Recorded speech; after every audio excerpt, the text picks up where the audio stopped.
Assalamualaikum warahmatullahi wabarakatuh. Baiklah teman-teman, ketemu lagi dengan saya Dani Supriyono NPM 5211313 di MK Telaah Kurikulum Dosen Pengampu Tio Gusti Satria Magister Pendidikan. Dan untuk yang pertama kita akan membahas tentang buku siswa, buku guru, silabus dan RPP pada kelas tinggi. Untuk slide pertama yaitu buku siswa, buku guru, silabus dan RPP pada kelas tinggi dibagi menjadi 4, yaitu yang pertama menelaah buku siswa kelas tinggi pada kurikulum 2013 dan kurikulum merdeka, yang kedua menelaah buku guru kelas tinggi dan pada kurikulum 2013 dan kurikulum merdeka, yang keempat menelaah silabus kelas tinggi pada kurikulum 2013 dan kurikulum merdeka, dan yang terakhir menelaah RPP kelas tinggi pada kurikulum 2013 dan kurikulum merdeka. Dan untuk buku siswa, yaitu buku siswa merupakan buku sumber belajar bagi siswa atau peserta didik pada setiap bab, dilengkapi dengan peta konsep pengantar bagian kegiatan siswa, baik eksperimen maupun non-eksperimen atau diskusi, latihan soal, rangkuman, evaluasi, dan tugas bagi peserta didik. Dan untuk buku gurunya yaitu buku guru adalah buku panduan bagi guru dalam melaksanakan pembelajaran di kelas yang berisi langkah-langkah pembelajaran yang desain menggunakan pendekatan saintifik sesuai dengan kurikulum 2013. Dan isi buku guru meliputi yaitu 7 bagian. Salah satunya 1. Jaringan tema memberikan gambaran kepada guru tentang suatu tema yang melengkapi beberapa kompetensi dasar. 2. Kegiatan pembelajaran tematik terpadu. 3. Pengalaman belajar yang bermakna. 4. Berbagai teknik penilaian peserta didik. Dan 5. Informasi yang menjadi acuan kegiatan remedial dan pengayaan. Dan 6. Kegiatan interaksi guru dan orang tua. 7. Petunjuk penggunaan buku siswa. Dan untuk buku siswa dan guru kelas 456 pada kurikulum 2013, yang pertama kelas 4 semester 1 tema 1 indahnya kebersamaan, tema 2 berhemat energi, tema 3 peduli makhluk hidup, tema 4 berbagai pekerjaan, tema 5 Pak Kawanku.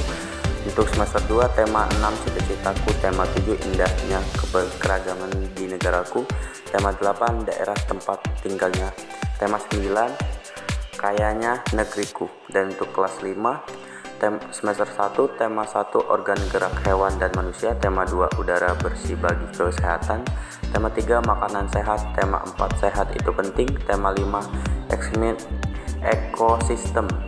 Untuk semester 2 tema 6 panas dan perpindahannya, tema 7. Dan untuk tema 7 peristiwa dalam kehidupan, dan tema 8 lingkungan sahabat kita, dan tema 9 benda-benda di sekitar kita. Dan untuk kelas 6 semester 1 tema 1 selamatkan makhluk hidup, dan tema 2 persatuan dalam perbedaan, tema 3 tokoh dan penemuan, tema 4 globalisasi, tema 5 wirausaha. Dan untuk semester 2 tema 6 menuju masyarakat, tema 7 kepemimpinan, dan tema 8 bumiku, tema 9 menjelajah angkasa luar. Dan untuk silabus kurikulum 2013 yaitu silabus merupakan penjabaran standar kompetensi dan kompetensi dasar ke dalam materi pokok atau pembelajaran, kegiatan pembelajaran, dan indikator pencapaian kompetensi untuk penilaian. Dan untuk isi silabusnya dibagi menjadi 5, yaitu identitas mata pembelajaran, identitas sekolah meliputi nama, suatu pendidikan, dan kelas, 3 kompetensi inti, 4 kompetensi dasar, 5 tema dan kurung khusus SD, MI, SD, LB atau paket A, dan lain-lain. Dan silabus kurikulum merdeka, yaitu silabus kurikulum merdeka adalah alur tujuan pembelajaran ATP, alur tujuan pembelajaran, atau yang bisa disebut dengan ATP, Ini memiliki fungsi yang sama dengan silabus pada kurikulum 2013 Kurtilas, yaitu sebagai acuan perencanaan pembelajaran. Penyusunan ATP dan kurikulum merdeka dilakukan dengan penganalisian capaian pembelajaran. ATP ini kemudian dijadikan sebagai panduan guru dan siswa untuk capainya pembelajaran di akhir fase tersebut. Komponen tujuan pembelajaran dapat membuat 3 aspek, yaitu kompetensi, konten, dan variasi.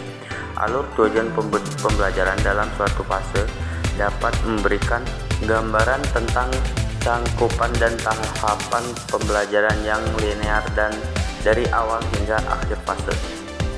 Dan RPP Kurikulum 2013, yaitu pembelajaran RPP adalah rencana yang menggambarkan prosedur dan perorganisasian pembelajaran untuk mencapai suatu kompetensi dasar yang ditetapkan dalam standar, isi dan dijabarkan dalam silabus Kunandar 2011-263 berdasarkan Peraturan Pemerintah Republik Indonesia Nomor 19 Tahun 2005. Pasal 20 dinyatakan bahwa perencanaan proses pembelajaran meliputi silabus dan rencana pembelajaran yang memuat sekurang-kurangnya tujuan pembelajaran, sumber belajar, dan penilaian hasil belajar.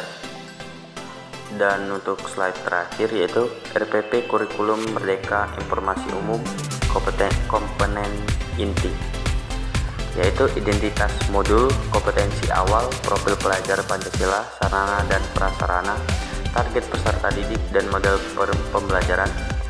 2. Tujuan pembelajaran, pemahaman bermakna, pertanyaan tematik, kegiatan pembelajaran, asesmen dan pengayaan dan remedial. Baiklah teman-teman, itulah tadi pembahasan tentang pertemuan 10 dan saya ucapkan terima kasih. Silakan subscribe dan like YouTube ini. Jika ada salah saya mohon maaf, kepada Allah saya mohon ampun. Saya ucapkan wassalamualaikum warahmatullahi wabarakatuh.